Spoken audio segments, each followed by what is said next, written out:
Hello,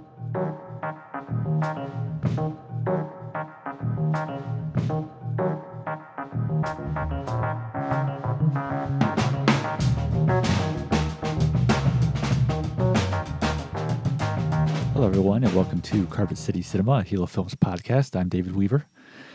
Some sad news for fans of local history, such as myself, and it does have a connection to the last Frankenstein. One of the places that was really important for me to shoot in for the movie was the Teepee Inn, which in the film is the abandoned hotel and restaurant with Native American architecture designs that is the site of the beating death of John Ashley by the wonderful dynamic duo of Strock and Winstead. And that scene was always written with that location in mind. And it was kind of, when we were in pre-production, I had these key locations within Amsterdam, really places that are really iconic to me in terms of their design and in terms of nostalgic value for me and in terms of their history within Amsterdam. Places like the Amsterdam Mall, now known as the Amsterdam Riverfront Center. And the Teepee was another one of those. And the scenes that the scenes of the film that take place in those kind of locations, like they were always constructed with the idea that we would shoot there, even though I had no idea if we would be able to. And I remember early on in pre-production, Jay Leonard, producer extraordinaire, just cautioned me that if to start thinking of backup locations just in case those were beyond our grasp, which was a very wise thing for him to do, and a very producerial thing, if I may add. And I remember I did drive around a bit throughout Montgomery and Fulton counties, just kind of looking at other locations, see if there's anything that could really pop to mind. And it's the kind of thing that those are scenes that they didn't have to be set where they were. It's not like you have to have an abandoned motel for that beating scene, or it's not like the scenes that take place in the mall, which would be like when Jason Frankenstein kind of seals the deal with Strock and Winstead. It doesn't have to take place there, but it was really, really important to me, visually, aesthetically, and also just because I love the history of Amsterdam. And we were fortunate that several locations in the film were owned by the same entity, and so actually the mall and the Teepee and also the rock quarry we shot at were all owned by a local company called the Cranesville Block Company, a construction company. And the Teepee Inn, the history of the Teepee goes way back to the 1960s. I believe was when it was built. And it was a fully functioning restaurant. And it has a main building, which is where the interiors that we shot were in the main building, which was like the dining hall. And off to the side, you can't see it in the film, was this like huge industrial, kitchen. And the really cool thing about the Teepee, aside from, this incredible mixture of mid-century modern architecture with all these kind of like incorporating Native American designs, like the totems that were, the animals were carved like totems into some of the support beams in the, inside the building. And also they had like this, you can't really see it in the movie too much because we don't get too close to it, but there's like an entryway roof that has, a bunch of support pillars on the front exterior of the building, and those all had like different kinds of animals carved into them in a Native American fashion. It's one of the most impressive pieces of architecture, not just in the city, but actually in all of Montgomery County, all of Fulton Montgomery County. I mean, it's really amazing. It's very unique for this area, and the back wall of the building is actually a rock cliff. If you see the movie in the part where John Ashley and Candace go behind the building and they're by this waterfall, and that's the part where she kisses him.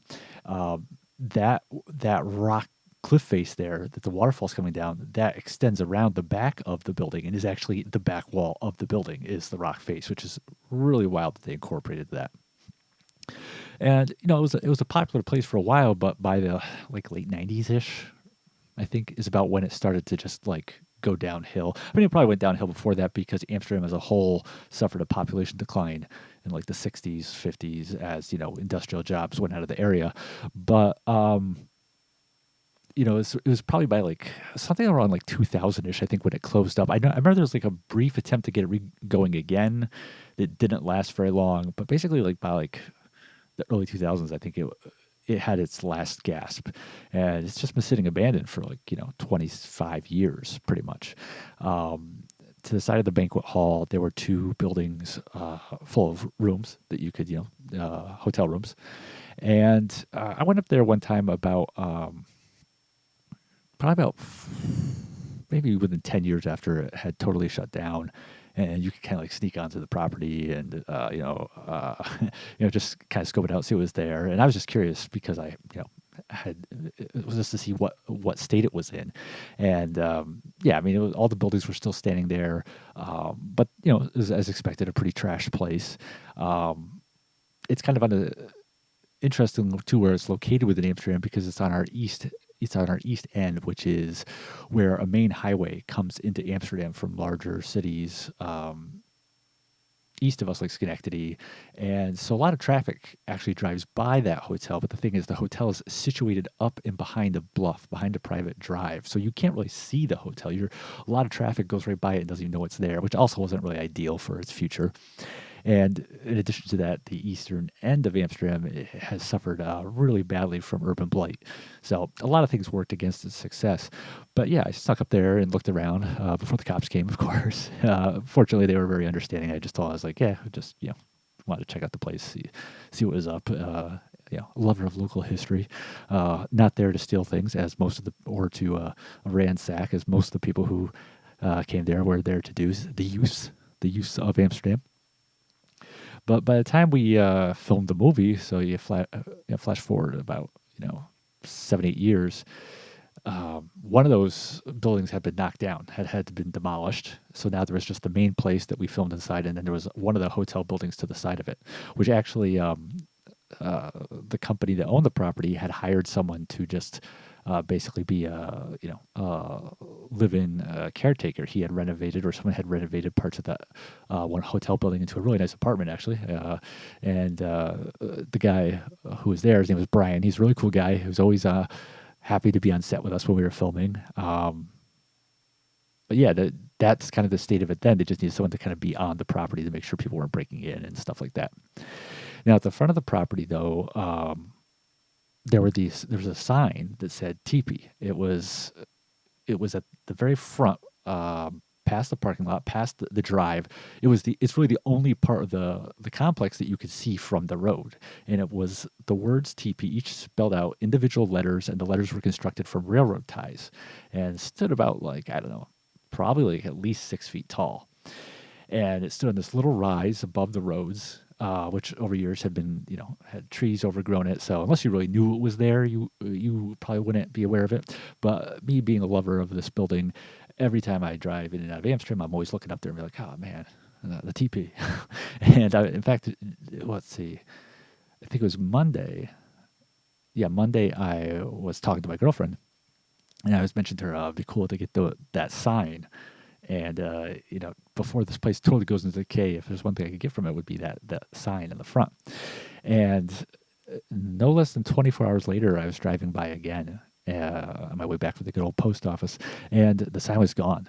And had to do a lot of sleuthing to find out, because it was really important to me. This was an urgent matter. And I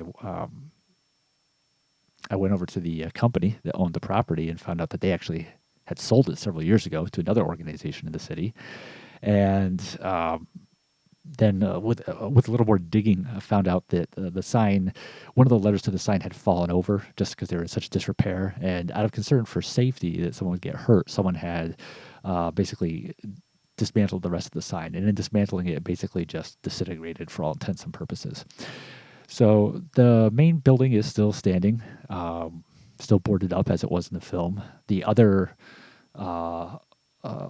building of hotel rooms is also boarded up now, and there's no one living there anymore because they don't own the property. That company doesn't own the property anymore. And the organization that does own it now, I think, is willing to sell it, but who knows what will ever happen, because it's a difficult location to do anything with. It'd be difficult to reopen that place for what it was, and it'd be difficult to take that property and do something else with it. But yeah, it's just sad to see, though, like an important part of Amsterdam's history kind of just falling into continued disarray, especially since it's such an incredible, like I said, incredible piece of architecture. Even if you go on just eBay and just type in TP in Amsterdam, you can find like these old postcards of the place, which I have some of them in my own collection. But hopefully, someone will step in and save it at some point. But I tend to be a little doubtful of that.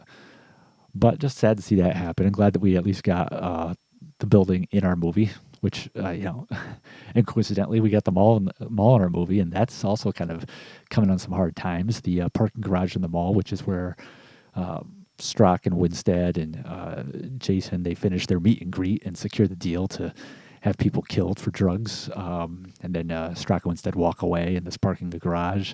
That's gone now. That was had to be demolished because it was condemned. The rest of the mall still stands.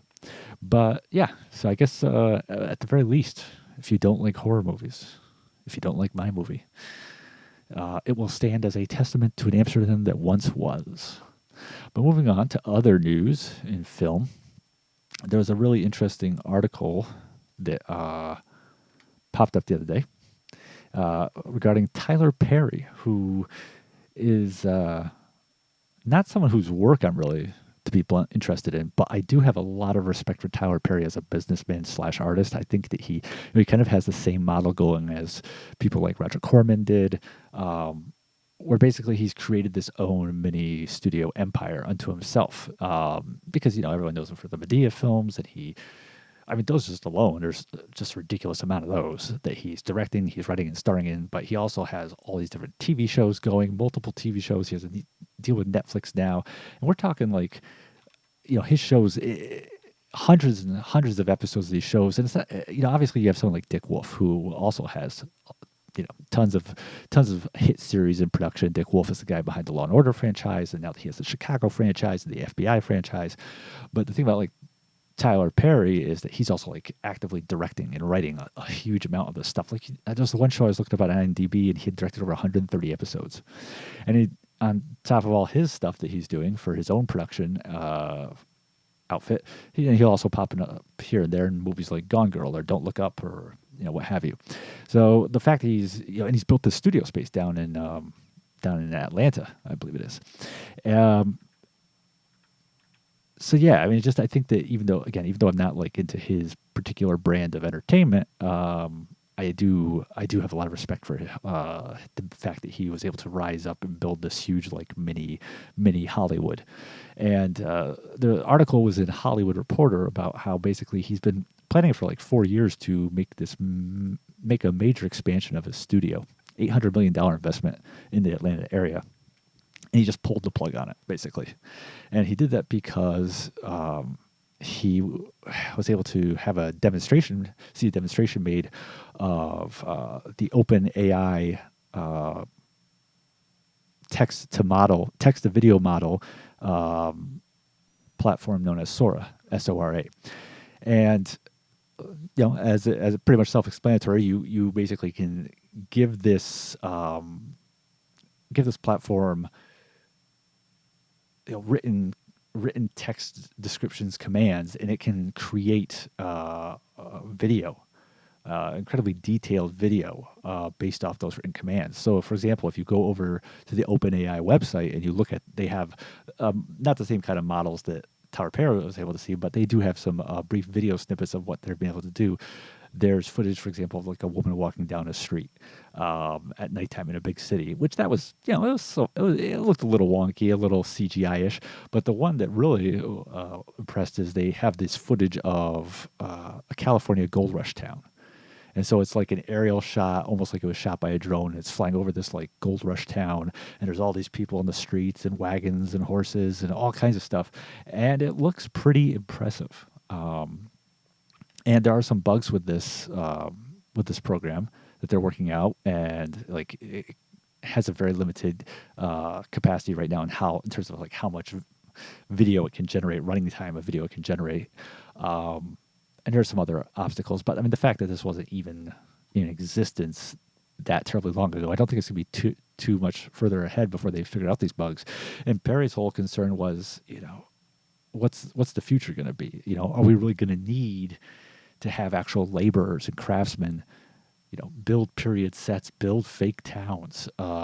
He talked about how he had already saved so much time on one of his recent productions by using AI to create his makeup instead of him having to sit in a chair for hours. And so the idea was that like he's seeing the future of where this is going to go and the potential that it could really remove the necessity for so much labor in the field. You wouldn't necessarily have to travel to another country. You could just, use this AI to basically green screen your actors into it. You wouldn't necessarily need to actually build as much in terms of sets of like, science fiction locations, like another planet or a spaceship. There's just so much, even stunt work. There's probably a lot. It'll eventually be able to do stunt work to save, and the dangers or the complexities of having people do it. It's the fact that Perry is taking it so seriously that he's putting his whole investment on hold, and just the degree to which we've seen AI already move forward in just the last few years. I don't know. It's just something to really kind of think about in terms of the future of the industry. It's not how I would ever want to make a movie. Not that, I'm working on a really low micro budget, so I don't think it's something I ever need to worry about either. I don't think I'm ever going to have to find myself in a position where I'm like, we gonna get someone to latex up a Frankenstein monster, or are we gonna get OpenAI on the phone? I don't think that's ever gonna be a problem I'm gonna have to worry about. But at the same time, if I was in that position, I'd still want to have something textile. I'd want to have like, as much as possible, be hands-on. I'm not really into that whole idea of like, let's just, CGI, or now what's replacing CGI in a sense, although it's kind of the same concept, AI, everything. I look at the industry now and I see, the really the heavyweights like Christopher Nolan, Martin Scorsese, Quentin Tarantino, David Fincher, guys like that. I can imagine are never going to want to make a film like this using these kind of means, I would think, because they tend to be people who like, we want to shoot on film, we want to have the real thing. But then, as I say that, those people have a lot of influence. Even like Tarantino only has one film left. Still, the point is those people have a lot of influence on not just what they get away with in their own films, but also kind of guiding the direction of the industry. But the flip side of that is that right now there's a whole new generation of people growing up who, to them, this is just going to be the norm. Think about people who are going to, maybe they're like 10 years old now or 5 years old, and they're going to be filmmakers in 15, 20 years. They're going to grow up where AI is the norm, just like the generation that grew up where CGI was the norm, and they couldn't even relate to the whole concept of using models or in science. Look at the difference just between the original Star Wars trilogy, which was 77 to 83, and then the prequel trilogy, 99 to 2005. And so you have a 16-year gap between the last entry in the first trilogy and the first entry in the next trilogy, and the prequel trilogy was just so much CGI, and that's just how people think at that point in the 90s, especially in the post-Jurassic Park era. So it's the same thing's going to happen with AI, I'm sure, where it's just not even going to be like, for so many filmmakers, they're not even going to think in terms of, well, do I want to do this with AI, or do I really want to do this practical effects? Do I really want to go on location to this, to the Sudan, or do I just want to use AI to generate a Sudan environment? I think they're just going to think in terms of like, oh yeah, of course we do it with AI. And then you have the studios, the major studios, the big ones, Paramount and Sony and all them, who, at the end of the day, they're publicly traded companies. They're worried about their investors' bottom line, and if it saves them a ton of money to just use AI instead of sending a crew over to another country or to, build a fantastical set, they're just going to go there as cheapest. And I guess at the end of the day, if the end product, if they can get to the point where it's convincing, should I be bothered by it? I don't know, but it's definitely not how I would want to. Like I said, it's not how I would want to make a film. It would take a lot of the fun out of the process for me. And I guess this is a lot of ruminations on my part. It's not like I have some great prophetic insights. I do think, though, that it is going to take a hit on the industry, a huge hit. Going to take out a lot of jobs. And some of that's inevitable because, that's just the way it is with technology in general. A lot of horse breeders, went out of business, I'm sure, when the automobile was invented. It's just kind of is what it is to a degree. Um, hope hopefully there'll still be a place though for the hands-on artists and the practical artists. Hopefully that craft won't be lost. I'm sure it won't, but and the thing too, of course, is like I said, the really micro-budgeted people. I think it's going to be a lot further out of the reach to use something like this for at least a longer period of time. And then, of course, you're going to have people who are making just contemporary set rom-coms, dramas, indie films. I'm just going to be a lot of films that will have no need for this kind of developments, because it would serve no purpose. And there are some positions on film that just you really can't really replace with AI. I mean, you could. I mean, you can replace anything, I guess, if you want to. But at the end of the day, you really can't replace full-blown, performances, lead performers, director who has a vision, things of that sort. But it is, I think, important to really think ahead about where this is going to land in the film industry. And of course, there's a lot of talk now about what the future of AI, because it seems to be advancing quicker than any kind of regulation or awareness of it. You hear that a lot in governmental contexts, but I really think it's important for the film industry to kind of get on top of this. Yeah, so that's my cheery news about the death of cinema as you know it. New releases. Nothing specific, but there was a really interesting comment over at Film Masters, the great Film Masters. We talk them up a lot because they do such amazing work. And they had a post about their upcoming Blu-ray of Burt I. Gordon's wonderful horror movie Tormented from 1960, which many people may know that from having been riffed on Mystery Science Theater 3000. Excuse me while I take a drink of water. I could pause it, but I'm not going to. I'm just going to take a quick drink of water. That was good. So someone basically commented on this Facebook post, hey, I hope you'll eventually be able to do King Dinosaur, which King Dinosaur was the first movie Burt I. Gordon directed. Science fiction movie, astronauts go to another planet. Planet has dinosaurs played by regular-sized reptiles. Classic Burt I. Gordon move. And there's kind of like a little back and forth between this person commenting and the Film Masters Facebook page. And it basically came out that Film Masters is going to do King Dinosaur, and that they're licensing it from the owner, Kit Parker, and that there might be some more Kit Parker titles coming out. So what does that mean, Kit Parker? Who's Kit Parker? Kit Parker is a guy who basically started buying up copyrights and film elements for a bunch of cult classic films, and not just genre films. Actually, he also acquired a lot of like critically acclaimed movies and all kinds of stuff. But for the purpose of this discussion, we're talking about his cult classic movies. Sci-fi, horror, B movies. And he has a company called Kit Parker Films. And he was for a while licensing these movies to VCI Entertainment to put out on DVD. And so this is like back in the beginning of the DVD era, all the way up to like just a few years ago. Then he kind of went off on his own. He started a label, I think it was called the Sprocket Vault. He did a couple Blu-rays, I think. He did some more DVDs, but then it seemed like everything was just coming to a halt. And then like all the stuff that he had put out through VCI was now going out of print because he wasn't going through them anymore. And it just like seemed like maybe he just wasn't going to really be doing anything too active with his library anymore. And then the other concern I had was even if he did do something active with it, he's kind of one of these guys who, like, I have a lot of respect for him. I listened to a really in-depth interview with him on YouTube. This guy named Joshua Murphy on YouTube, who's got these really great, really long, in-depth profiles, interviews with different people in the boutique industry. Some of them are like 3 parts long, like hours-long interviews. They're really great. But the thing about Kit Parker is that, some of the people who kind of his generation don't always see the importance of proper transfers on Blu-ray. When the more you properly restore a film, the more detail you see in the film, the more film grain you see, the more maybe imperfections in like a makeup or special effects you see.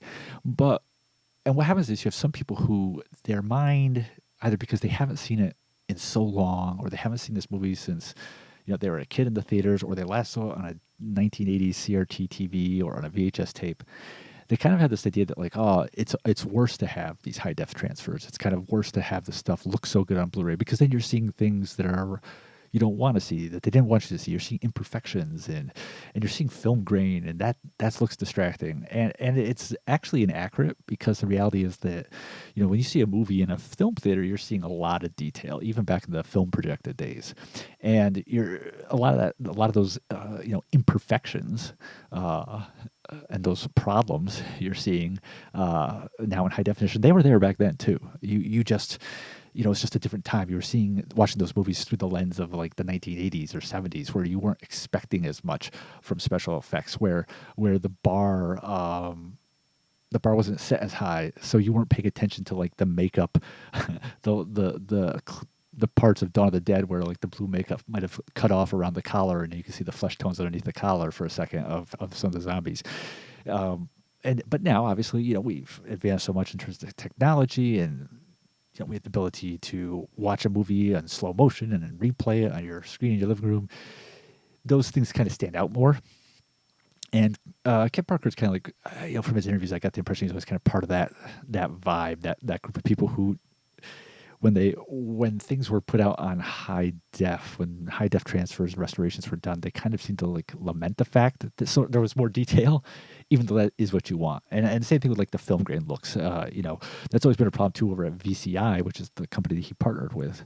Often it's like VCI, I love VCI. I love the work they do. They put out a lot of great stuff. I have a lot of props for them, but they also, don't have the highest reputation in terms of like their Blu-ray releases. They tend to, do a lot of things digitally to make the films, to remove the look of film grain from their product, which is not what you want to do. You want to see the film grain. You want to see that is what the film looks like. It is what the physical film the movie is shot on look like. And to remove that tends to give what looks like a waxy appearance where there's like no detail to anything and everything looks smooth and waxy.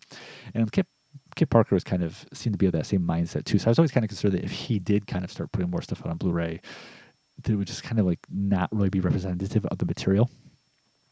So the fact that Phil Masters is at least going to do King Dinosaur, sounds like they're going to do more stuff with him, is really encouraging. Their work up to now has been really good, and the work that they had done previously at the Film Detective label was really good.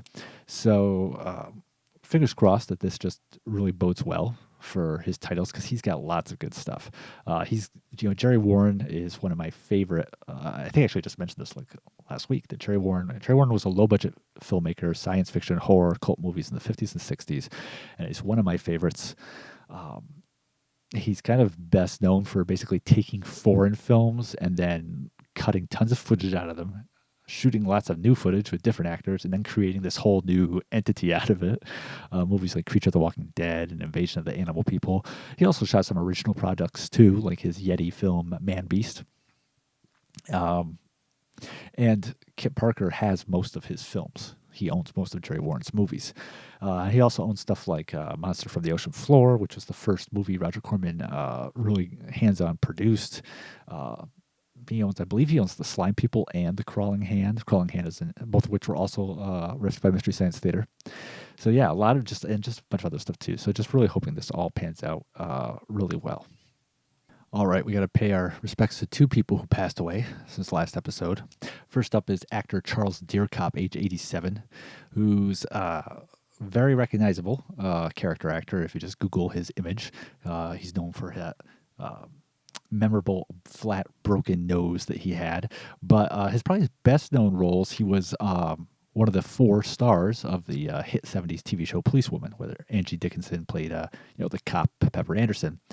And until his passing, actually, Policewoman was the oldest TV show whose main cast still were with us.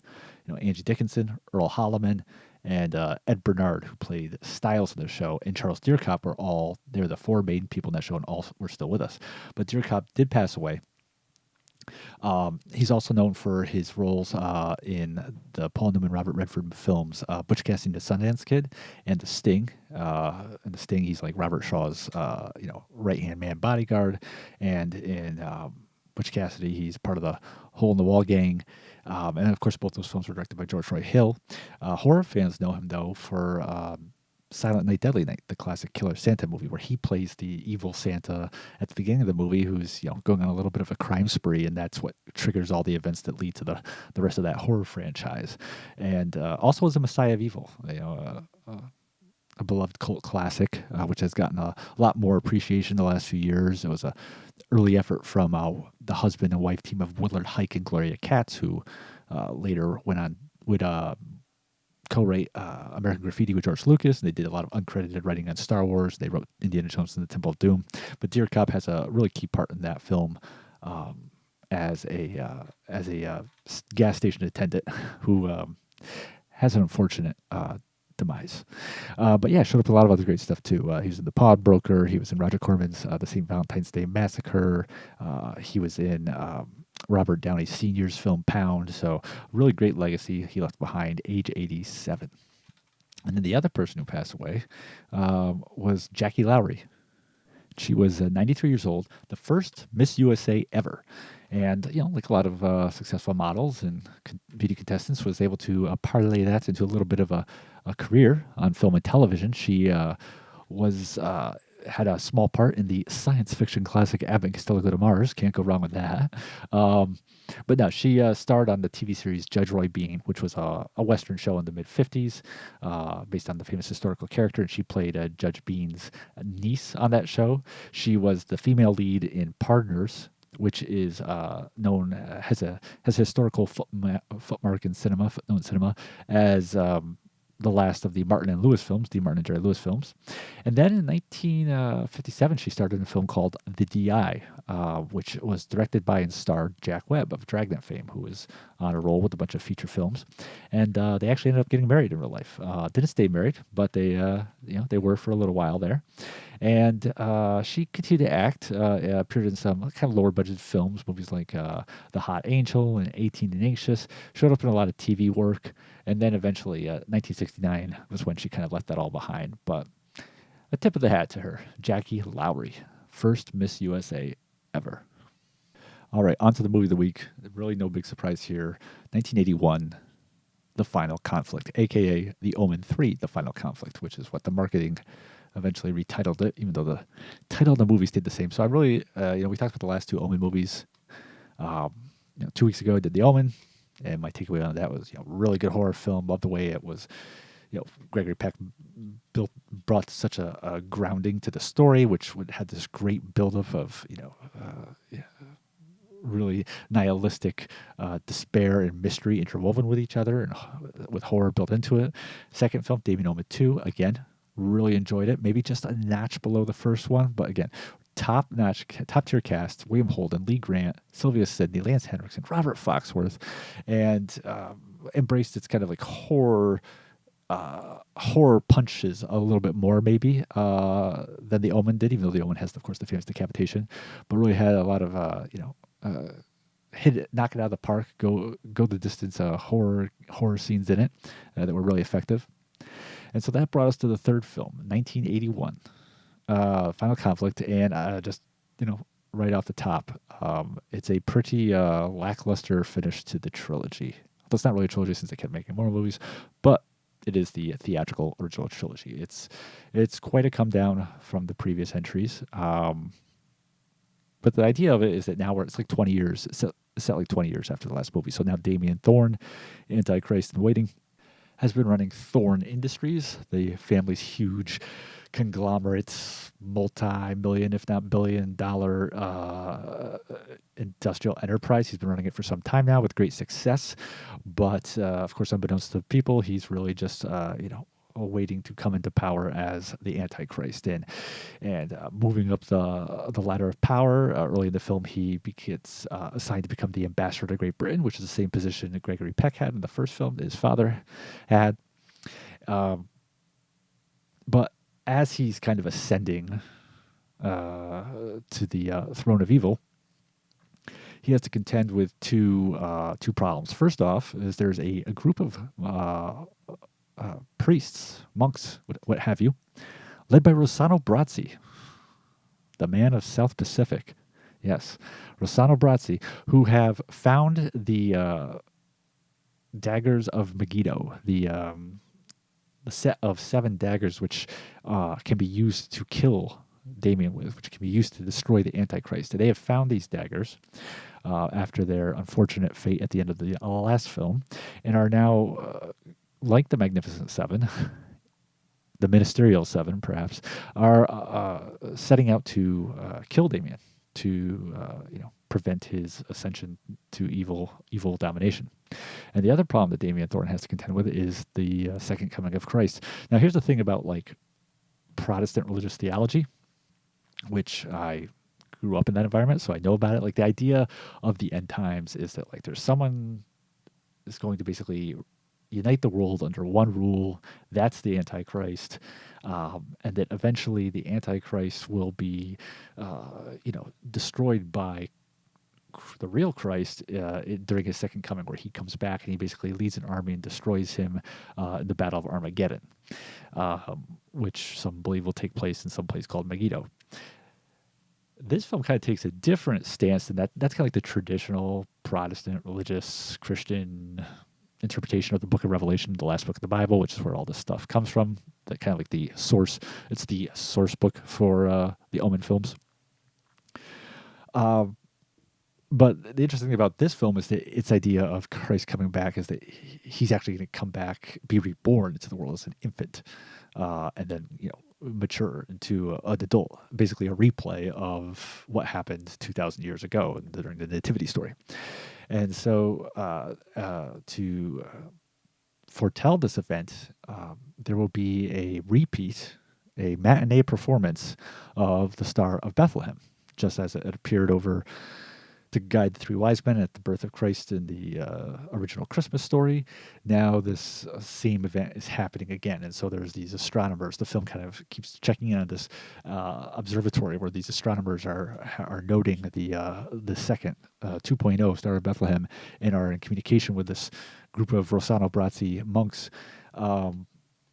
to let them know that, hey, Christ is coming back. He's going to be born again, and this star is located here, so that means this is where Christ is, the Christ child is going to be. So Damien Thorn, not only does he have to deal with these priests wanting to take him out, but he also has to deal with the fact that Christ is going to be born again, and of course that's going to be his arch enemy. So he wants that destroyed. He wants that child destroyed. Yet he has no idea really who he is or where he is. And into all the mix of all this is a relationship that starts to develop between Damien and a popular TV news personality. Kate Reynolds, played by Lisa Harrow, an Australian actress who in real life would end up, as a result of this film, her and Sam Neill would get together for a bit and have a kid of their own. The power of cinema. But yeah, so that's where this film's at. And if I didn't express this opinion earlier clear enough, definitely the word for this movie is lackluster. It's a really good example of an entry in a franchise that just is devoid, that lacks all the positive attributes that made the prior entries so successful. It's very reminiscent of Halloween 4, which I know a lot of people like. I don't really care for it. I think that it's missing everything that made the prior Halloween movies so good, including, the one without Michael Myers, Season of the Witch. I won't go off into a big Halloween tangent, but I'm just saying that's another example of that same kind of issue. So we talked about the first movie and how it just had this, slow, inexorable buildup of mysterious dread. This movie has none of that. There's absolutely no sense of mystery or intrigue or even attempt to build that within this movie. And a lot of the problems with this movie begin with the script. The film has, after it gets through like the title montage, and I have to say, you're in trouble when a film has a title card that says Chicago, Illinois, in case you were concerned that the place you were seeing was Chicago, Japan, or Chicago, Malaysia. But no, Chicago, Illinois, full title card of that. But after it gets through the opening credit montage, we basically are introduced to Damien Thorn again, and he's watching a promotional commercial piece that's been put together by one of the employees of Thorn Industries, and he's sitting there watching it, and he's got his right hand man with him, played by Don Gordon. He's plays Dean, who's Thorne's right hand guy. And Don Gordon, real quick, if you're not familiar with him, veteran character actor, was in tons of stuff back in about the 60s, 70s, and 80s. And in real life was really good friends with Steve McQueen. So he and McQueen were in a bunch of films together. He was McQueen's partner in Bullet. He was his fellow firefighter in the Towering Inferno. He's one of the other Devil's Island inmates in Papillon. And horror fans know him from The Beast Within and The Exorcist 3. But Gordon's there. He's just kind of sitting with Sam Neill watching this promotional piece, and Sam Neill gives his critiques on it, and then he and Don Gordon go into an office. And at this point, you're just like, okay, there's no context. We haven't seen Damien Thorn since he was 12 years old. That's the last time we ever saw him. He was 12 years old. His, spoiler alert, the last of the Thorn family basically the immediate Thorn family had been wiped out. And we knew that there was this Robert Foxworth character who was kind of watching over him within Thorn Industries, but that's really all we knew. And so in this opening scene, they watch this commercial, and then Sam Neill and Don Gordon go into an office, and without any sense of mystery or buildup or anything, Neill just starts, pulling it's like a Bible or the Apocrypha, one of the two, off the shelf, and starts talking to Don Gordon about how, the future of his trajectory as the Antichrist. So right away, it's just like there's no even nuanced attempts to let us know to what degree Sam Neill has infiltrated the Thorn Industries, the Thorn business complex, with his Antichrist plans. It's just just right out and open, right casually, like it's not a big deal. Oh, his right-hand guy in the business, Don Gordon, his right-hand businessman, the guy who's like running his company. Oh, he also knows totally that this guy is the Antichrist. And they're talking about it like it's like almost like Sam Neill's pulling out, quoting from the Bible. He's like, oh, there's this prophecy in the Bible, in the Apocrypha, and, it talks about so many years that such and such a thing will happen. And that's referring to me, how long I've run Thorn Industries. And, it talks about how the beast will rise out of England, and that's a prophecy about me, hopefully becoming ambassador to England. And it's just like they're having the conversation in such a nonchalant way. It comes across like they're discussing stock prices. And again, it doesn't even attempt to, we're seeing this character, this major character of the OMEN trilogy, Damien Thorn. We're seeing him for the first time in 3 years as viewers, and we're seeing him after 20 years since we last left him have passed. And there isn't even an attempt to kind of play with our natural curiosity, play with our intrigue about what's he like now, and how far have his clutches extended? To what degree is he taken over by satanic designs, or is he still wrestling with his conscience the way we saw him in Damien Omen 2, where he was first becoming aware of the fact that he was Antichrist, and he wasn't totally okay with it. He was feeling rather desolate about it, and about the fact that his cousin and best friend wasn't going to be joining him on this journey and this quest. There was a lot of turmoil we saw in that character in that movie, even right near the end of it.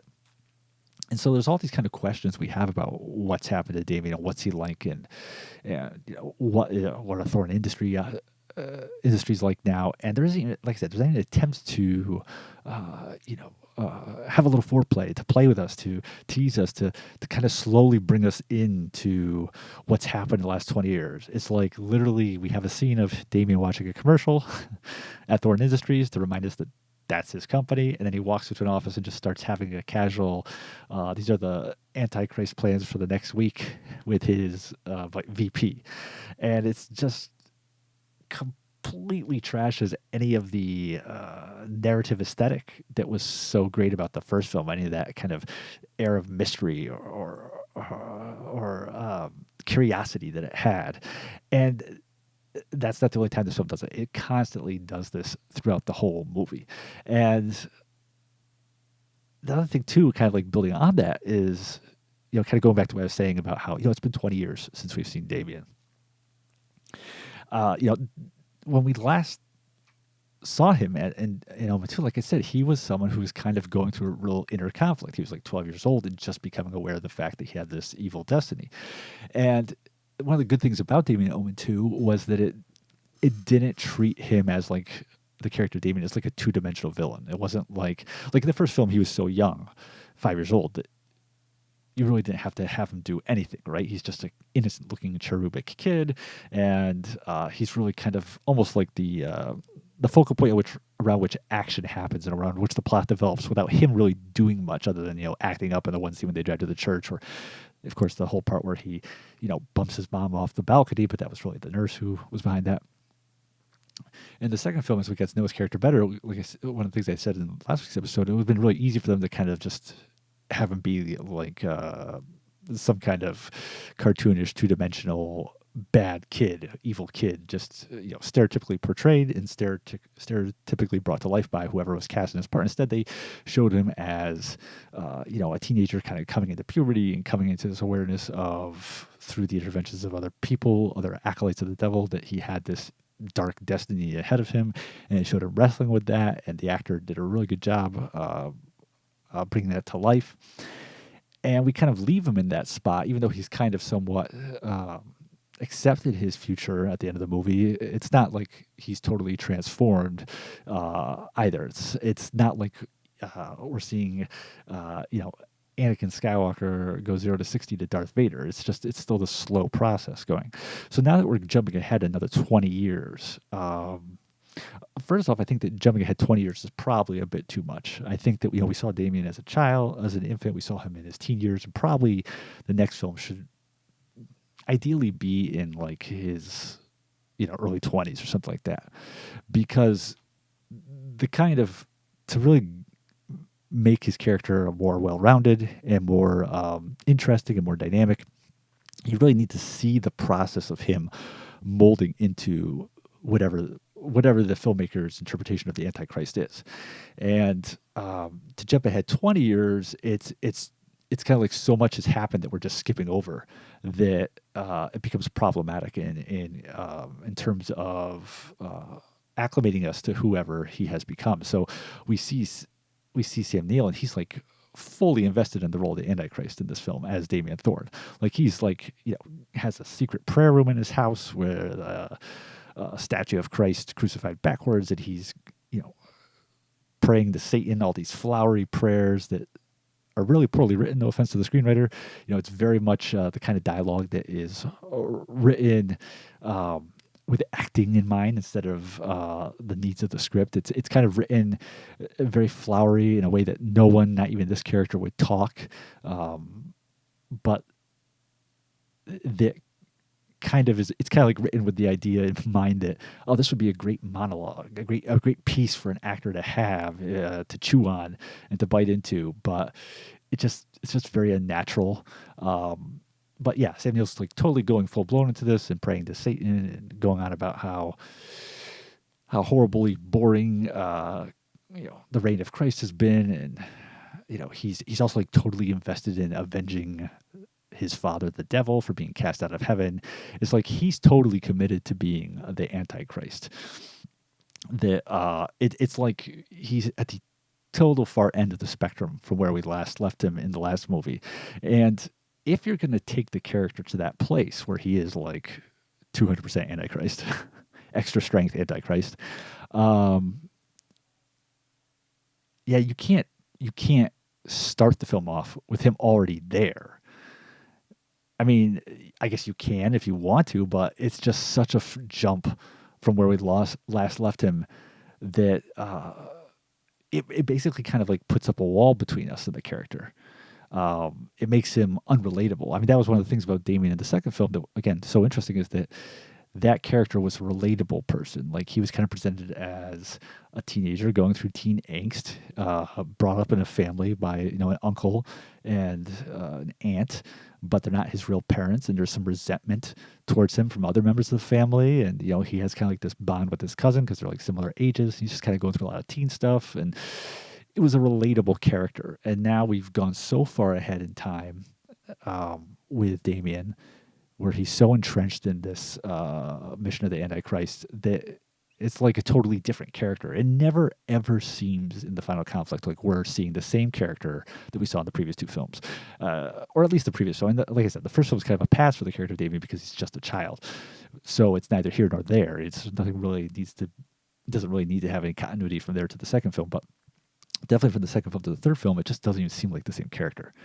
And now there's two things I say to that. First off, I get the problem of making him too young in the movie, is that they're also trying to build up this concept of him rising to power in the political arena by becoming like the ambassador to Britain after having led his company for so many years.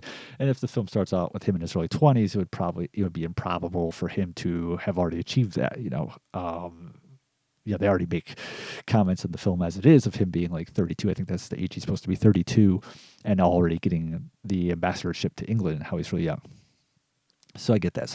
I get that, but I think that there's plenty of ways you can work around that. It'd be better to change the script and have him not, find a different seat of power for him to attain than the ambassadorship, or find a better way to explain how he could attain that in his mid-20s than to have that. Those are better options to deal with than to just say, all right, we're going to start this film off with him in his early 30s already. That's problem one. Problem two, though, is it's because it's kind of like this. It's a twofold issue, because the first issue is that they've jumped so far ahead that it makes him difficult to relate to, because we haven't really seen the journey he's taken. But the other aspect of this too is that I just think that even if they had, say they had taken the final conflict and they had set it 10 years after the events of Damien Omen 2 instead of 20, and they had done right by this character in terms of kind of showing his progression, and showing it in a nuanced, grounded way. And so you do that, and you have this film. I don't think that character ever turns into the 30-something that we see Sam Neill play. In other words, if they had taken the appropriate, nuanced, grounded, steady approach in developing the character of Damien that they had taken in the second film, and if they had taken that same approach in terms of developing the character in the third film 10 years later, so now he's in his 20s and rising to power, I don't think that character another 10 years from there would ever become the person that we see Sam Neill portray. Because Sam Neill as his character of Damien, aside from the fact that it doesn't feel like the Damien we knew from 1 and 2 by virtue of this huge time jump, it also doesn't feel like that Damien because there is nothing left of him that seems human or connected to the Thorn family or connected to the events of the first film. And someone might be thinking now, well, yeah, he's not supposed to be human. He's not a Thorn. He's the Antichrist.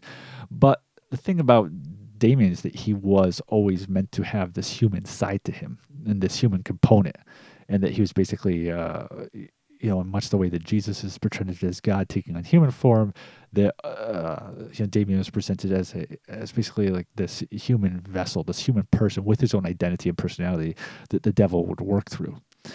And the character as portrayed in the final conflict by Sam Neill, both in terms of how Sam Neill portrays him and how the screenplay depicts him, it just seems like some kind of two-dimensional, shallow caricature of what you'd think the Antichrist would be. It doesn't seem to have any roots in the first two films and their depiction of this character and its history. It almost seems like more like an Antichrist as you'd expect him to be portrayed in like a faith-based film, like a Left Behind movie. Just very classic,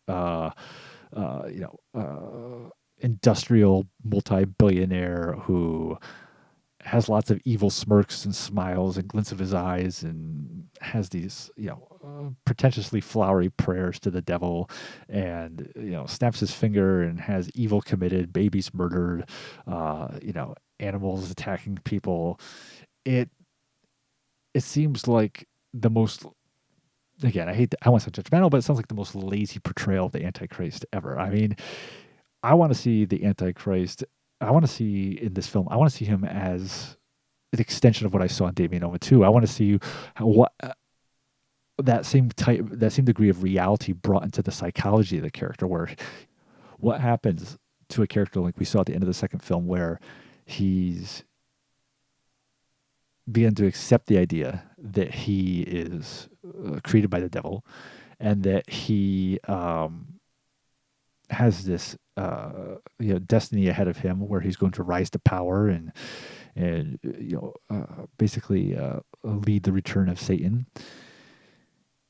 But also he's dealing with the fact that the uncle who raised him is dead, that the aunt who raised him is dead, that his friend and cousin is dead, that he killed that person. Because in that film, in the second film, it shows him kind of wrestling with some of the guilt and trauma associated with those acts, while at the same time continuing down darker and deeper into his path of darkness. These horrible acts which he witnesses and sometimes partakes in, they do trigger an emotional response in him of sadness and angst, but it's not enough to to prevent his descent deeper into evil. And so to go from that to someone who's just basically a cardboard villain in the third film, which is the way it is, Damien's presented in the third film, that's a problem that's not just born out of the fact that they had this huge time gap. It's also born out of the fact that I don't feel that the writer of this movie even understood the character. Andrew Birkin, by the way, wrote this movie. He's has a decent reputation as a writer, but not in the horror genre. And Jane Birkin's brother, by the way, just a little trivia there. But it seemed like he didn't even understand this character. It's like what happened with, not to go off on a tangent, but why not? The Star Wars, the sequel trilogy. And there's a lot of consternation over the way characters like Han Solo and especially Luke Skywalker portrayed. And on one side, you had people like Rian Johnson and the filmmakers behind these movies saying, you're too attached to your heroes. You're not willing to look at the imperfections of heroes. You have to be able to challenge your predisposed beliefs about them, and it's okay that we're portraying people like Han Solo and Luke Skywalker in ways that are contrary to the way that you saw them in the original trilogy, because those events were X amount of years ago. Then there's the other side of the argument, which is the side I'm firmly on, which is that no, that's just BS. You didn't want to make a movie with these characters as they're supposed to be. You wanted to make movie X and then inject Luke Skywalker and Han Solo into your movie. And in order to make that happen, instead of changing your story to meet who the characters were, you changed the characters to meet who your story was. And now you're trying to retcon it. You're trying to pull a fast one and say, no, it's totally okay that we portrayed Luke Skywalker as a pessimistic, cynical burnout who doesn't even really have a real lightsaber fight with anyone. And if you can't buy that about that character, that's your problem, because you're just not seeing your heroes for their flaws. It's like, nah, man, we saw those flaws. We saw flaws in our heroes. That was the first trilogy, and now you're the one who just doesn't want to accept who these characters are. And so it's kind of like the same thing here, where it's like they didn't want to really deal with Damien as he was presented at the end of the second film. Instead, they just wanted to have like a very stereotypical, suave, good-looking, multimillionaire son of Satan. It's like taking all those basic touchstone points of the character and not developing it any further than that. We're like, all right, he's got to be rich, check. He's got to run a big company, check. He's got to be good-looking, check. He's got to have an evil smile, check. He's got to do evil things, check. That's it, and nothing more than that. And so I really laid a lot of the blame on the film with Birkin's script. Neill's performance. I mean, Neill's in more recent interviews, I know he was on Mark Maron's podcast and said it wasn't really a great performance. He didn't consider it one of his better works. I don't think It's definitely. I think Sam Neill's a really great actor. I don't think this is one of his. I would agree. This is not one of his finest moment, but a big chunk of that kind of lays on the script. It's kind of like people rip apart. Go back into the Star Wars analogy. They rip apart the acting in the Star Wars prequel trilogy. Episodes 1, 2, and 3, and there's definitely some bad acting in those. But and I have to fault the actors to a degree, but also I've seen those actors give good performances and other things, so it kind of makes me think the problem's more with George Lucas's script. That's kind of the issue here. Now that's talking about the film, how it we said the film is lackluster and it lacked we just were talking about how it lacked what made the first film so good. Well, what about the second film, Damien Omen 2? Well, first off, one of the things I really loved about Damien Omen 2, like we said, is it had those really great horror punches. It had some really great horror moments. The Meshach Taylor's elevator death and the amazingly filmed Loughery's death scene under the frozen lake. I mean, those were really they were worked really well as horror moments, but they were also really really incredibly well filmed. Um, they didn't work just on a visceral level, but they also worked on an artistic level.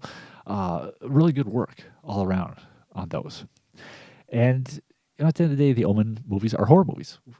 Um, and not every horror movie needs to have the same type of quote unquote horror moments. For example, the kind of classical horror moment I would expect out of a film like a Halloween or Friday the 13th movie is going to be different than the kind I would expect out of like, a movie like I Bury the Living or House on Haunted Hill or The Haunting. But each film has its own each horror movie has its own type of horror and its own sense of horror, its own brand of horror, whether it be a slasher or supernatural or a haunted house or a psychological horror. And within its specific subgenre, it's going to deliver the horror goods. The Omen 3, The Final Conflict, is a really toothless horror movie as a horror film, as a part of the horror genre. And it's interesting because I watched some of the interview with Andrew Birkin, the writer, on the Blu-ray disc, and he even talked about how he admitted he struggled to come up with horror moments in this film, and he was even actually I think it was his son who was young at the time, his son's friends who's like offering to pay them like I think it was like £5 or whatever it was to come up with like horror moments in the movie, really good effective kill scenes or horror bits. His favorite horror scene, he said, was a little bit of spoiler alert, but not really too much, is the first kill scene in the movie, which is, in order for Damien Thorn to become an ambassador to England, there's already an ambassador to England who has to be disposed of. And it is probably the best, one of the two best horror scenes in the film. It's definitely the best death scene, in terms of how it's constructed. But other than that, really all the other kill scenes in the film are really, they're just toothless. They have no bite to them. Uh, a guy gets scared off a horse and falls over a bridge. Someone gets stabbed in the back. There's a scene where a guy, Damien uses his evil telepathic whatever powers connections he has with animals to have another guy killed by a pack of dogs, but they're like fox hunting dogs. They're like hound dogs. So even though all these dogs are attacking him, there's like 20 dogs going after this guy, it still just looks ridiculous because they're like little hound dogs. And so it's not like he's getting ripped apart by Rottweilers or something. So even in a moment like that where, oh, this should be something where Damien uses his mental powers to turn a pack of dogs on this guy and kill him, it just becomes, not comical, but definitely not very powerful or visceral horror moment.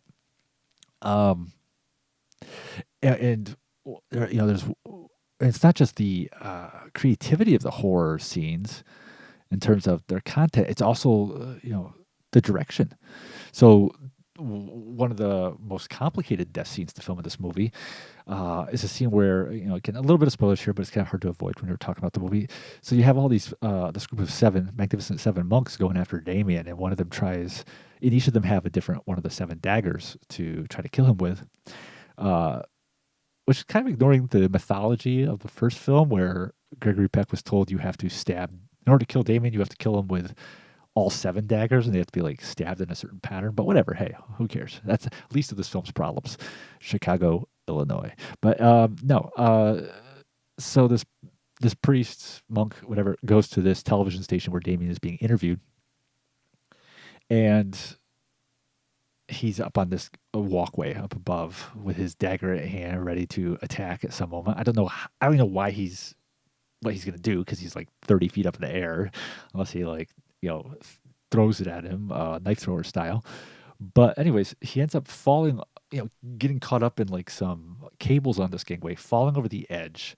But his feet are wrapped up in these cables, so he swings down head first, like a bungee cord, almost like, and he swings down through all this camera equipment, electronic equipment, which explodes into fire and sets him on fire.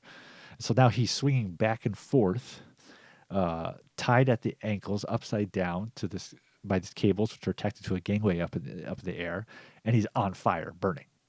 And so they talked about how they filmed this scene, and they had the stuntman do the stunt where it was like he literally had to jump off this gangway, like it was like 20 or 30 feet in the air. It was like this really big, and I think he had to jump backwards off it. It was really impressive in terms of like what he had to do to make this stunt work happen and to make this death scene happen.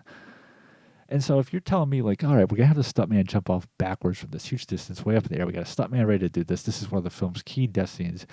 How do we film this? Well, I think any first year film school student would know how to film that. You get multiple cameras and you make sure to film the entire thing from beginning to end, so that you can, not only are you displaying the horror of it all in terms of what's actually happening to this character, but you're also, the spectacle of the stunt. Instead, even though they actually went through the process of having this guy do this incredible stunt, there's find stuff about it online, how he was freaked out about doing it and everything. The way they actually end up showing the finished product to you is that, like, the camera's on the guy, he's getting tangled up in the cables on the gangway, and then he falls over, and then it like cuts to him. It's just a bunch of quick cuts. You never even see the fall, the actual stunt fall. It's like he starts to fall over, and it's like the real actor, and then it cuts to like the stuntman, but he's already completed the descent. So now it's just him swinging laterally across this TV studio and catching on fire. So I don't know why they might have all just had the stuntman, jump off a ladder that was 10, 12 feet in the air for all they ended up showing on the movie. And that kind of thing happens quite a bit. And that's something I lay on the director, who in this case was Graham Baker. This is Graham Baker, who, a British director. This is his first film he directed. And I do like, some of his other work. I mean, he's probably best known as the director of Alienation, the 80s cult classic science fiction film with James Caan and Mandy Patinkin. But after this, he did a horror movie called Impulse with Tim Matheson and Meg Tilly. Hume Cronin's in it.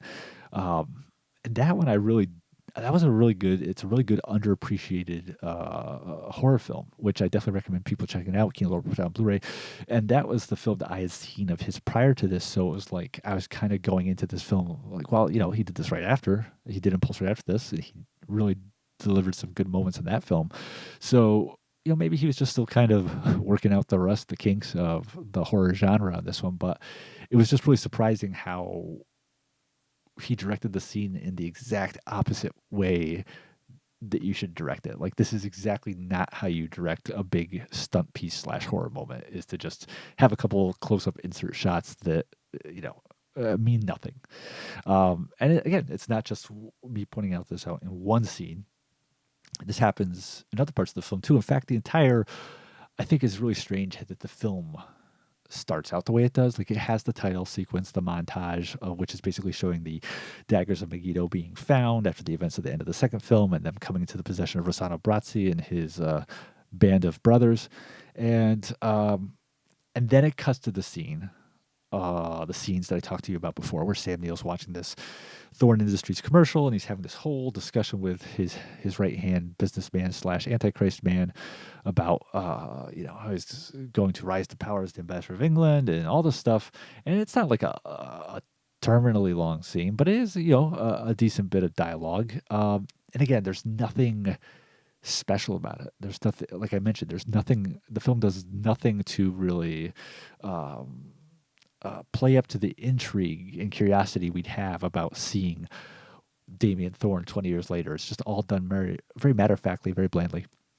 And from that scene, it goes into the film's best death scene, the film's best kill scene, which we mentioned, is the ambassador to England dying. And to me, I was like, why didn't they just start with that scene? Why, after they finish, do whatever you got to do with your titles, your opening credit montage, and then have the whole scene with the ambassador being killed.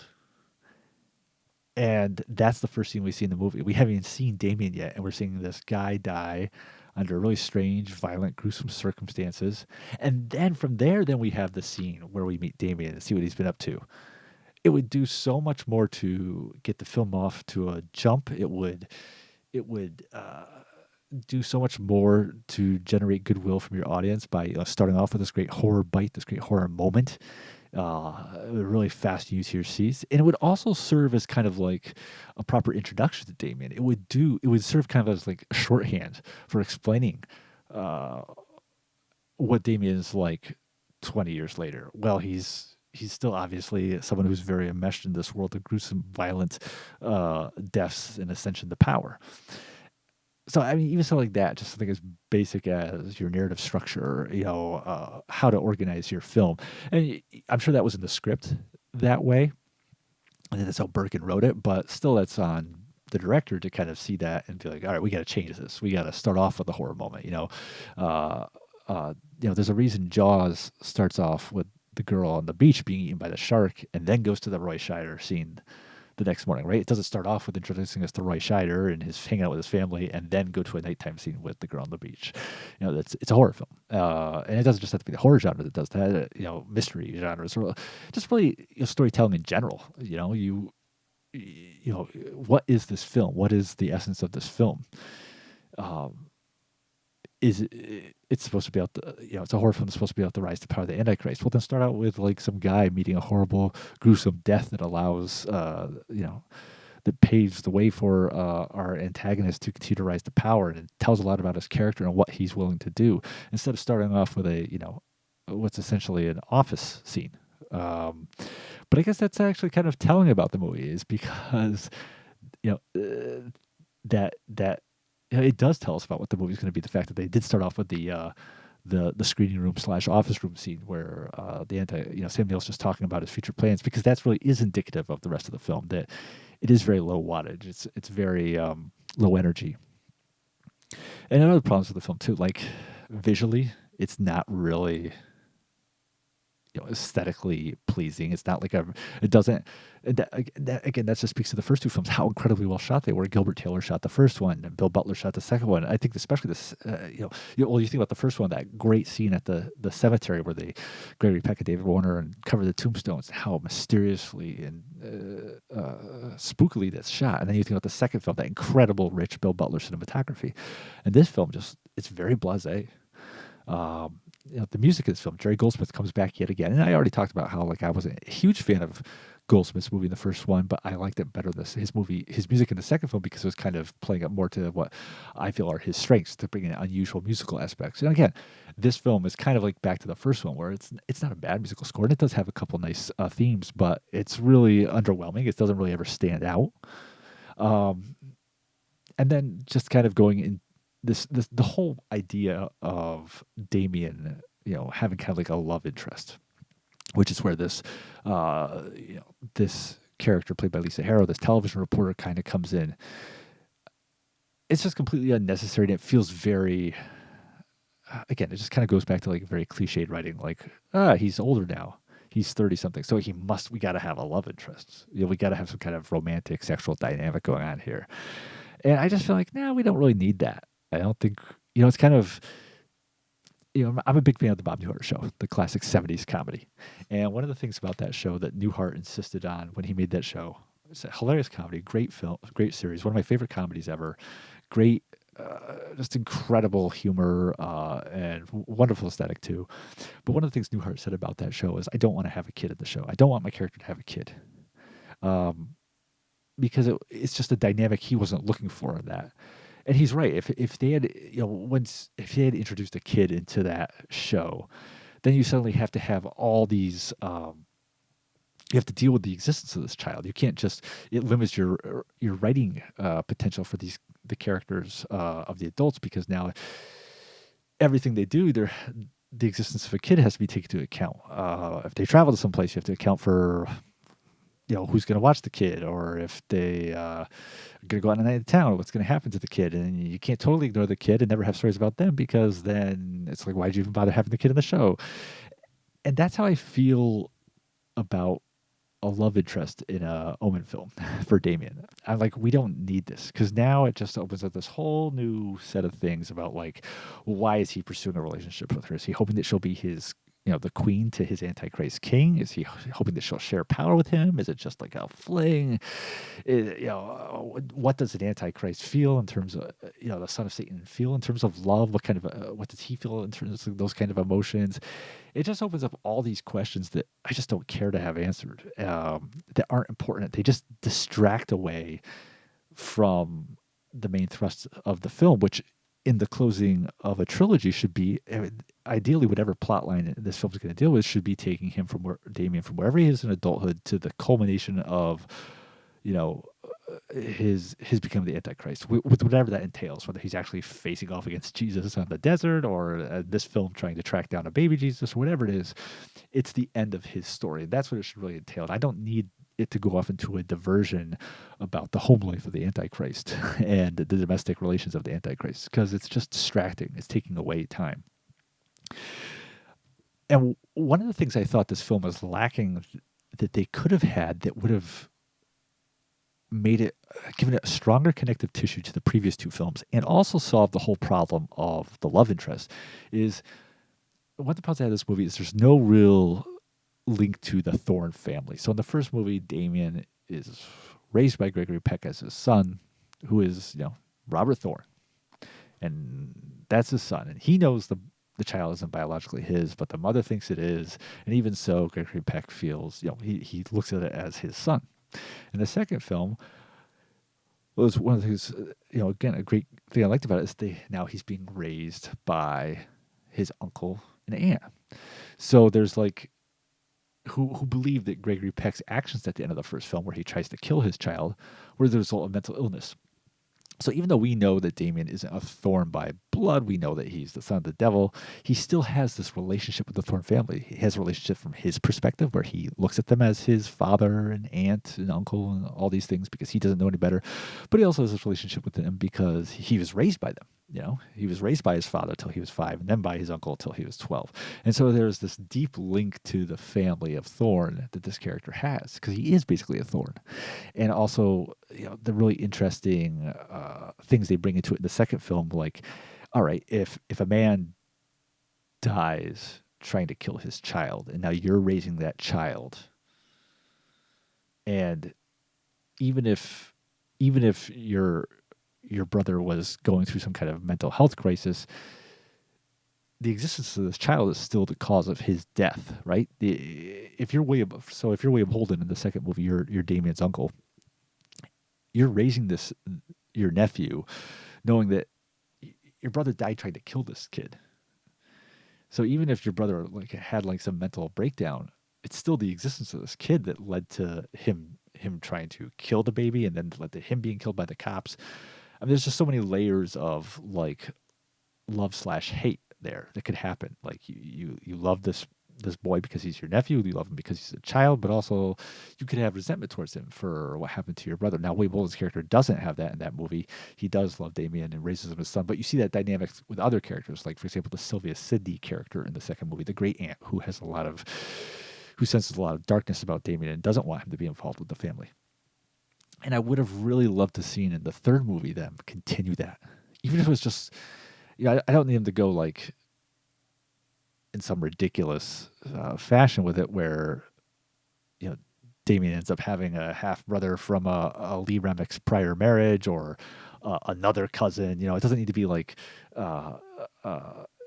Halloween 2, where Jamie Lee Curtis finds out that Michael Myers is also her brother. It doesn't need to be something ridiculous or crazy or contrived. It could be something as simple as having a character in the film who's like another, kind of like Sylvia said in the second film, like another great aunt or a great uncle, some older member of the Thorn family who's still connected to the business, who's still connected emotionally to the family's history. And that character would give a strong connection between the third film and the events of the prior two films. It would give a connection to the Thorn family and to Gregory Peck and William Holden's character. And in injecting such a character into the final conflict, they could just get rid of this news journalist altogether. Yes, you wouldn't have a romantic element for the Antichrist, but we don't need that. And instead, this all the things that functionally this Lisa Harrow's character of this news reporter does in the third film, those functions could be carried out by having just another member of the Thorn family in this film, and it would also kind of bring it full circle. If this member of the Thorn family, this whoever it would be, did whatever Lisa Harrow does in this film, without giving spoilers away, it would kind of bring a nice closure to the events of the movies. But they didn't have me write the movie, so hey, whatever. Now, one thing I will give Birkin some, you have to give him some slack on is like the whole like Rossano Brazzi segment. So like when they originally wrote this film, there was no Rossano Brazzi in the Magnificent Seven of monks going all over the place with the daggers trying to kill Sam Neill. Apparently that was not part of the original draft, and the way Damien was portrayed in the original draft, the execs at Fox were basically like, he's the Antichrist, but he kind of comes across like the good guy, like the protagonist, and Birkin countered, well, it's kind of like Richard III, Shakespeare's Richard III, where like Richard III is your protagonist, but he's also an evil person. Well, Fox wasn't buying the Shakespearean answer, so they take another drink of water here. They said no, come back with something else. So that's when he created the whole subplot about Rossano Brazzi and the monks to try to have more of a classic good-evil battle going on. All that stuff with the monks, all the stuff with the observatory, tracking a second star of Bethlehem, all that stuff is ridiculous and comic booky and should not be in the film. I love Rossano Brazzi. I love it when he shows up in a film that is quote unquote acclaimed, like Three Coins to the Fountain or whatever. This films he was making back in the 50s in Hollywood. I love it when he shows up in an episode of some 70s TV show. I love it when Rossano Brazzi shows up in The Christmas That Almost Wasn't, which he also directed. Landmark performance. I love that movie.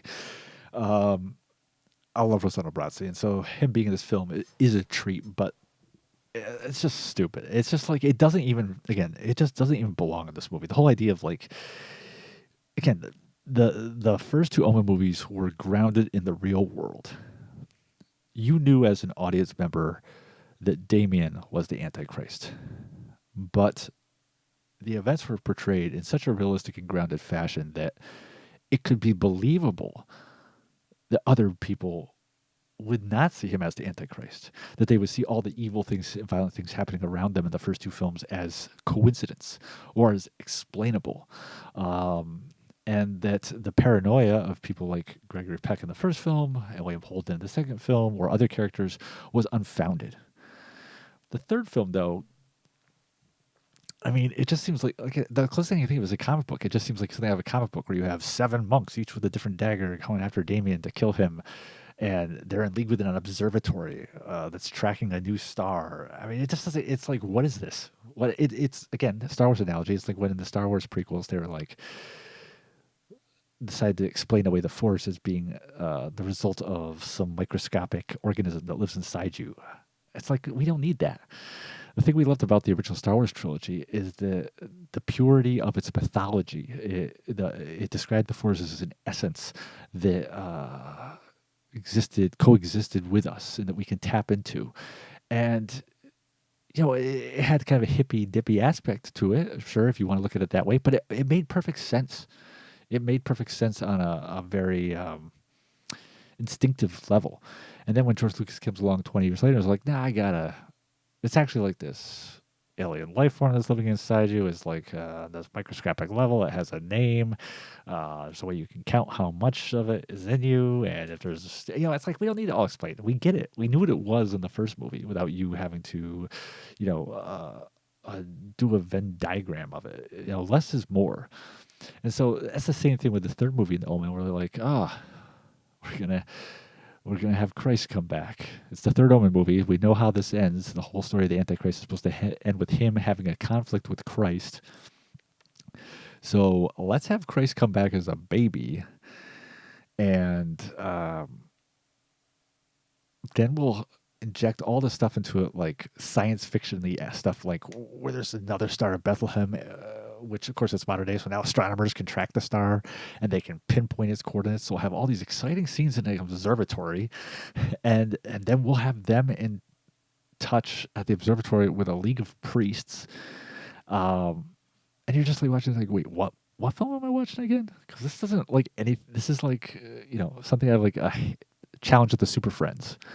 That's what this seems like. It seems like a plot out of like Hanna-Barbera Saturday morning cartoon. It doesn't have. It doesn't in any way, shape, or form have the real world quality to it, which is what was such a strength of the first two movies. Also, the whole idea of Jesus coming back, his second coming, is him coming back as an infant.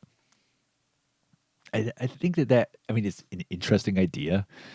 And the whole plot concept of the film, that there's this whole, the whole idea of the film is that Damien doesn't know who Jesus is.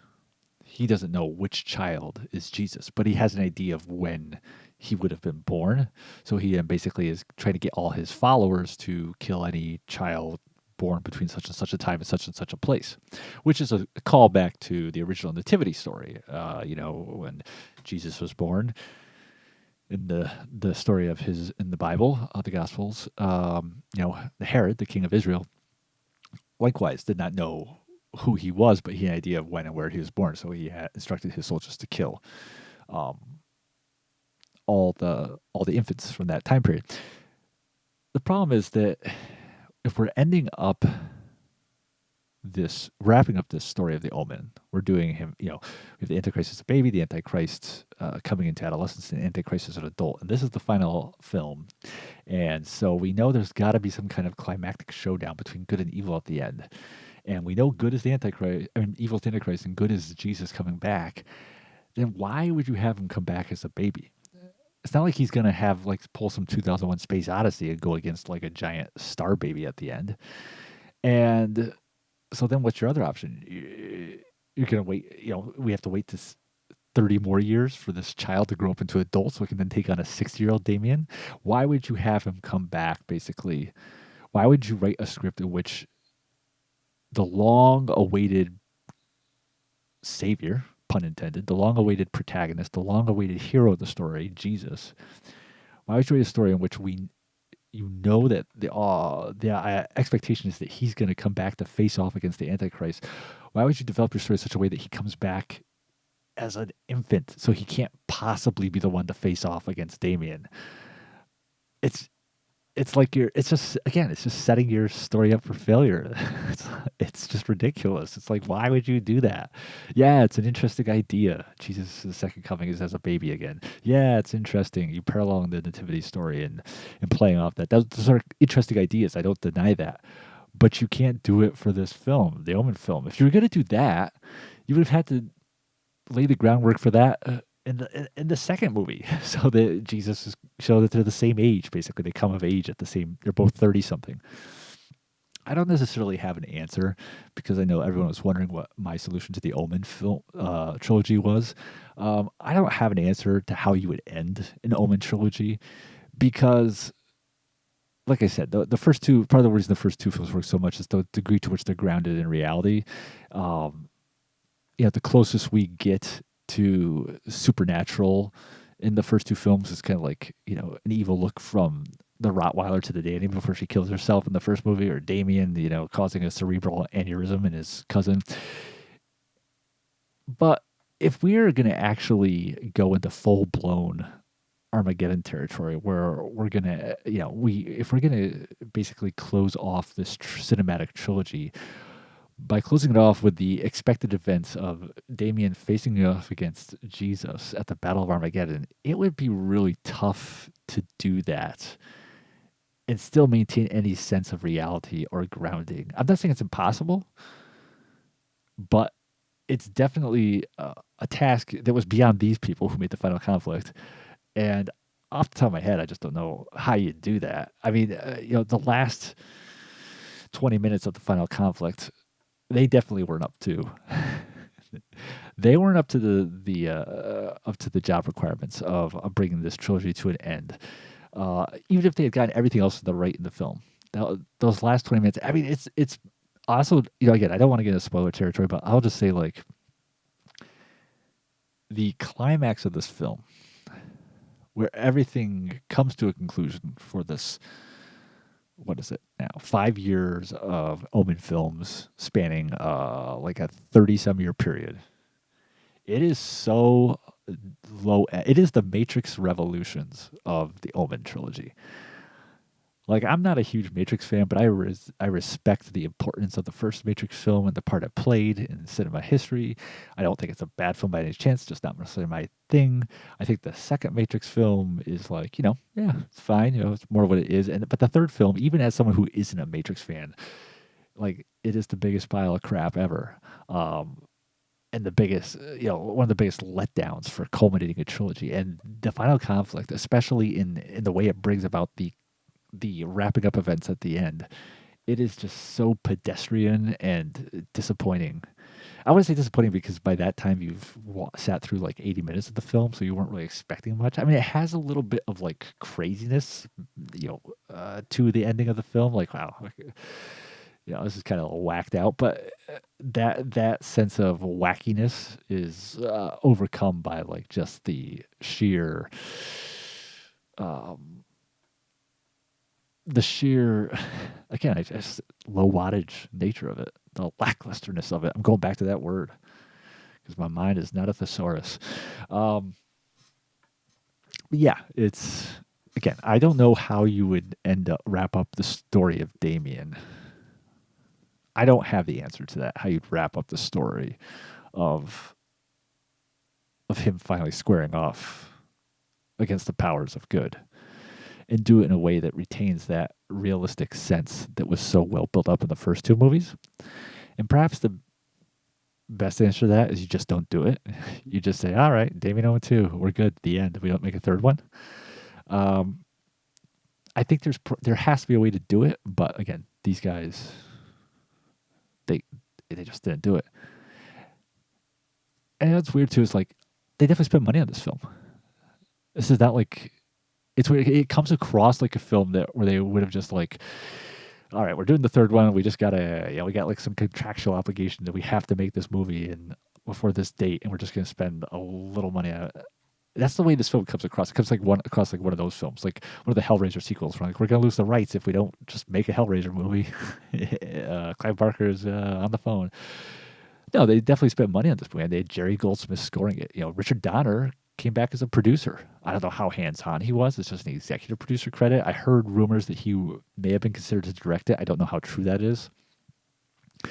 But they definitely spent some money on it. I mean, it's, big crowd extra scenes. They got helicopters and, special effects and all kinds of stuff happening. The budget, from what I've read, it was about $5 to $6 million. So a little less than the second film. The second film was budgeted like 6.8. And there's like a 3-year difference, so it probably means that the budget on this was even a little less than that. But this film doesn't have the cast that the second one has, so I mean, a lot of money probably went in the second film just to that cast. But so they definitely had money on this, but it just doesn't come across like it. It comes across like it's just kind of like a phoned-in sequel. Even the cast though is kind of low wattage. I mean, don't get me wrong. Like I said, I like Sam Neill as an actor. I love Rossella Brazzi. I love Don Gordon. But, when you're making the first film in the franchise and your star is Gregory Peck, one of the most legendary screen actors ever, still highly regarded at that point in his career, Academy Award winner. And his leading lady is Lee Remick, an Academy Award nominee. And then you make the second film and you have William Holden, Oscar winner, coming right off his network, and you have Lee Grant, who's just won an Oscar for Shampoo, and you have Sylvia Sidney in her comeback phase, and Lou Ayres, highly respected, and then all those great characters. And then you get to your third film, and okay, I'll give him a pass for Sam Neill because that's the whole kind of thing where you're like, he's the up and coming actor who the shining new star. We're gonna try to get him in this film. And I guess part of the reason that Sam Neill got this role is James Mason, the legendary British actor, really came to bat for him and pushed for him to be cast in this part. And I guess I can kind of give you a second pass for Lisa Harrow being your female lead. Not really any star power there, but again, yeah, you're trying to go for the whole. Yeah, I mean, when Star Wars came out, no one knew who Mark Hamill or Carrie Fisher or Harrison Ford was for all intents and purposes. I mean, Mark Hamill was the oldest son from Eight is Enough for like 2 episodes, and Carrie Fisher was Debbie Reynolds' daughter, and Harrison Ford was been around for 10 years in supporting parts. So I'm okay with them, doing Sam Neill and Lisa Harrow for the leads on that regards. But the rest of your cat, like Rossano Brazzi, this was way past Rossano Brazzi prime. Don Gordon, great character actor, but he's fourth billed. I mean, there's nothing in this film in terms of even remotely approaching a tenth of the star power that was brought to the first two films, which to me speaks to like how seriously they were taking it as producers. Like one of the big main people behind the OMEN trilogy was producer Harv Bernhard, and I just feel like, wait, was he just? Did he? It's like, did you not pay attention to what made the first two films so good, Harv? Because you were really hands on with the third film. And he's even got a little bit part in it. And didn't you see how important it was that things be grounded in reality? Didn't you see how important it was to have like these really big name veteran actors? It comes across very much like, why'd they bother? I will say one thing about. Actually, before I say that. Here's another example of it. In the opening credits, I think it's in the opening credits, they're saying all the cast members. And then the president, the U.S. president in the film, as a character, is played by Mason Adams, who I'm pretty sure he gets his own title card in the opening credits, and Mason Adams as the president.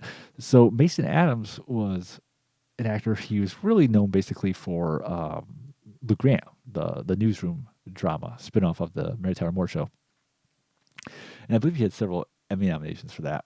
But that was like his biggest role ever, was as one of the supporting members of an ensemble TV show. And he gets his own title card at Mason Adams as the president. That's a role that you could have called Robert Vaughn. You could have come up with someone of that caliber, like someone who is like at least a slightly past his prime leading man. Like Anthony Perkins was busy that weekend, I guess. I mean, I don't know. Like, the fact that you're like, we got to have this. The American president's going to be a character in this film. He's going to be so important that he's going to get his own title card at the end of the beginning credits. I mean, that's a role. That's the kind of thing where you're like, oh, really? Okay, well, let's get someone for that. Like Henry Fonda, he just did like a day on Tentacles and a day on Meteor. Maybe we can get him for a day on this film. And it's like, now we'll get Mason Adams from Luke Grant. Like, no disrespect to Mason Adams, but it's like, we'll get the fourth guy from left from an ensemble. It'd be like getting like, I don't know. What's another ensemble show? Well, this is, I don't know. I just feel like, yeah, I'm speechless. It's just, what were they doing with this movie? I ask you. The best horror scene in this film, the best kill scene was the opening one, as I mentioned. But actually, the best horror film, there is one really good horror moment in this film, I will say. And had almost as, not quite, but as almost as good a visceral response from me as the best scenes in the first two. But I don't want to give it away, but let's just say it has to do with a woman's vision, nightmarish vision of her baby.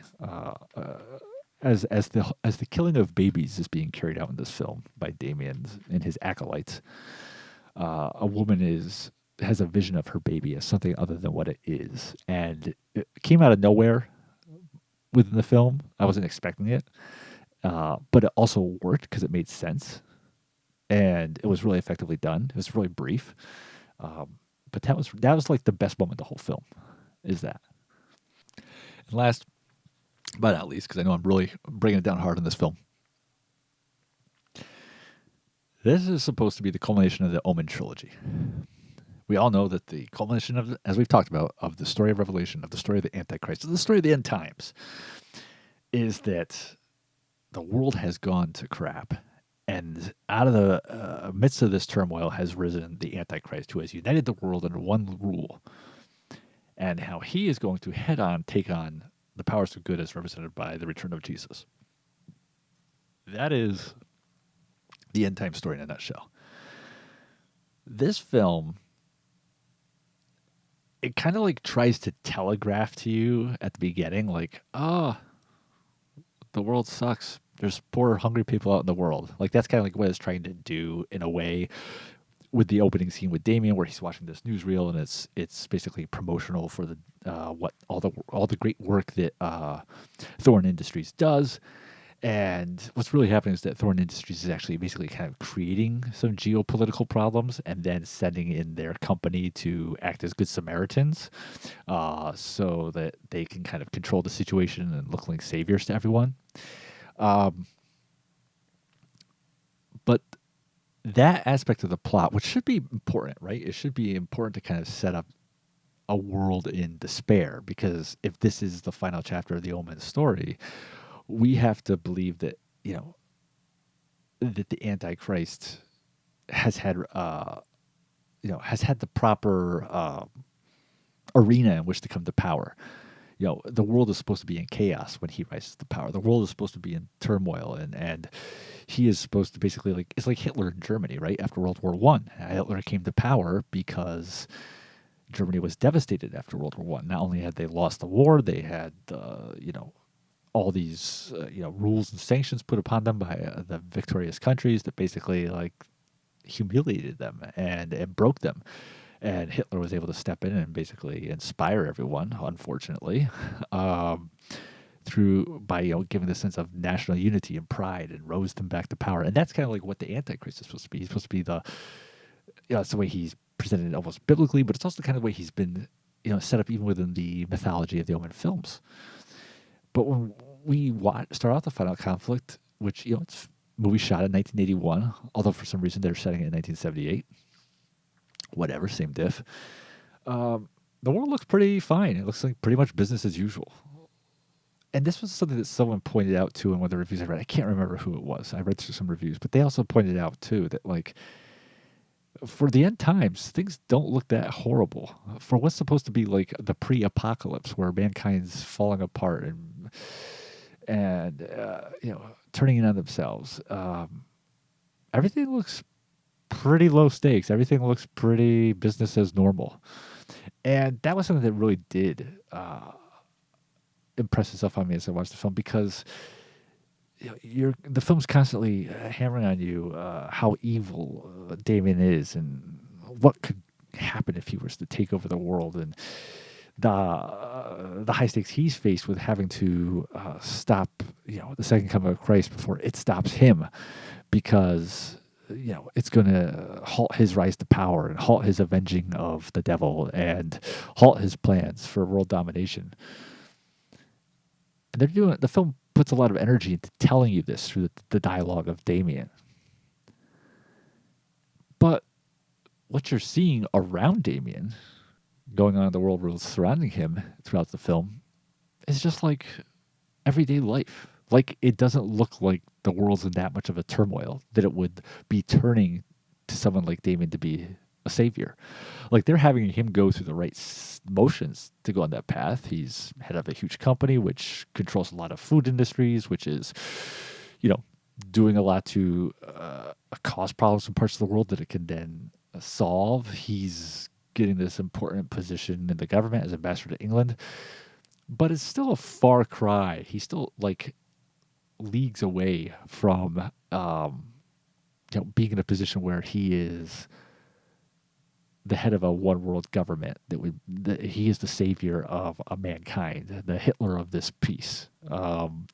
There's nothing at all about the depiction of world events in this film that would make you think you're anywhere close to an Armageddon like time period. And that's kind of important in a film that's closing up the trilogy. In a film where Armageddon should ideally be the climax of the piece. Presenting a world that doesn't look like it's anything near such desperation, that's a problem. That's a narrative issue. And I had a problem with that too. I had a problem with a lot of things in this movie. Is it a bad movie? I enjoyed watching it. I did. But it's definitely it's definitely a really weak way to sign things off on this franchise. I mean, they did do a fourth movie, obviously, for cable TV in the '90s, um, and I will get around to watching that at some point. Um, but the first two, it's such a come down from the first two. It really is, big time, big time. But I think you should watch for yourself. What is it LeVar Burton said? Reading Rainbow, but you don't have to take my word for it. I think that's what it was, right? Yeah. All right. Anyways, enough. That is The Final Conflict from 1981, the third entry, the theatrical Omen trilogy. Thank you very much for tuning into this episode of Carpet City Cinema. Please do what you can to show us the love. Subscribe to us and give us great reviews on whatever platform you're listening to us on. And spread the news, spread the good word. And we will be in touch with you next week to talk about another movie, probably not from the Omen franchise. All right, take care and have a good week.